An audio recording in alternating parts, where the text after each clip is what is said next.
नमस्कार दोस्तों, प्रस्तुत है आज की कहानी बाबा जी का भोग। कहानी का पूरा आनंद लेने के लिए वीडियो को लास्ट तक देखें। रामधन अहिर के द्वार एक साधु आकर बोला, बच्चा तेरा कल्याण हो, कुछ साधु पर श्रद्धा कर। रामधन ने जाकर स्त्री से कहा, साधु द्वार पर आए हैं, उन्हें कुछ दे दे। स्त्री बर्तन मांज रही थी और इस घोर चिंता में मग्न थी कि आज भोजन क्या बनेगा। घर में अनाज का एक भी दाना न था। चैत का महीना था, किंतु यहाँ दोपहर ही को अंधकार छा गया था। उपज सारी की सारी खलिहान से उठ गई थी। आधी महाजन ने ले ली, आधी जमींदार के प्यादों ने वसूल की। भूसा बेचा तो व्यापारी से गला छूटा। बस थोड़ी सी गांठ अपने हिस्से में आई। उसी को पीट पीट कर एक मन भर दाना निकला था। किसी तरह चैत का महीना पार हुआ। अब आगे क्या होगा? क्या बैल खाएंगे, क्या घर के प्राणी खाएंगे, यह ईश्वर ही जाने। पर द्वार पर साधु आ गया है, उसे निराश कैसे लौटाएं? अपने दिल में क्या कहेगा? स्त्री ने कहा, क्या दे दूं? कुछ तो रहा नहीं। रामधन, जा देख तो मटके में कुछ आटा वाटा मिल जाए तो ले आ। स्त्री ने कहा, मटके झाड़ पोंछ कर तो कल ही चूल्हा जला था, क्या उसमें बरकत होगी? रामधन, तो मुझसे तो यह ना कहा जाएगा कि बाबा घर में कुछ नहीं है, किसी और के घर से मांग लो। स्त्री, जिससे लिया उसे देने की नौबत नहीं आई, अब और किस मुंह से मांगूं? रामधन, देवताओं के लिए कुछ अगुआ निकाला है ना, वही ला, दे आऊं। स्त्री, देवताओं की पूजा कहाँ से होगी? रामधन, देवता मांगने तो नहीं आते, क्षमाई होगी करना, ना क्षमाई हो ना करना। स्त्री, अरे तो कुछ अगुआ भी पसेरी दो पसेरी है, बहुत होगा तो आधा शेर।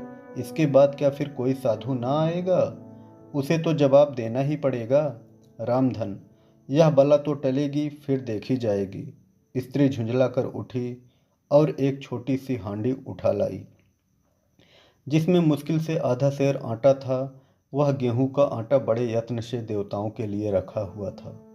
रामधन कुछ देर खड़ा सोचता रहा, तब आटा एक कटोरे में रखकर बाहर आया और साधु की झोली में डाल दिया। महात्मा ने आटा लेकर कहा, बच्चा, अब तो साधु आज यहीं रमेंगे, कुछ थोड़ी सी दाल दे दो, साधु का भोग लग जाए। रामधन ने फिर आकर स्त्री से कहा, संयोग से दाल घर में थी। रामधन ने दाल, नमक, उपले जुटा दिए, फिर कुएं से पानी खींच लाया। साधु ने बड़ी विधि से बाटियां बनाई, दाल पकाई और आलू झोली से निकालकर भोरता बनाया। जब सब सामग्री तैयार हो गई तो रामधन से बोले, बच्चा, भगवान के भोग के लिए कौड़ी भर घी चाहिए। रसोई पवित्र ना होगी तो भोग कैसे लगेगा? रामधन, बाबा जी, घी तो घर में ना होगा। साधु, बच्चा, भगवान का दिया तेरे पास बहुत है, ऐसी बातें ना कह। रामधन, महाराज, मेरे गाय भैंस कुछ भी नहीं हैं, जाकर मालकिन से कहो तो। रामधन ने जाकर स्त्री से कहा, घी मांगते हैं। मांगने को भीख, पर घी बिना कौर नहीं धंसता।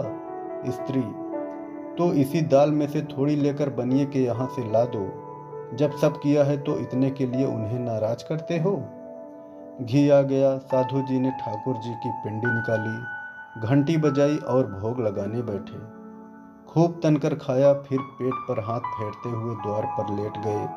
थाली, बटली और कलछुली रामधन घर में मांजने के लिए उठा ले गया। उसी दिन रामधन के घर चूल्हा नहीं जला, खाली दाल पकाकर ही पी ली।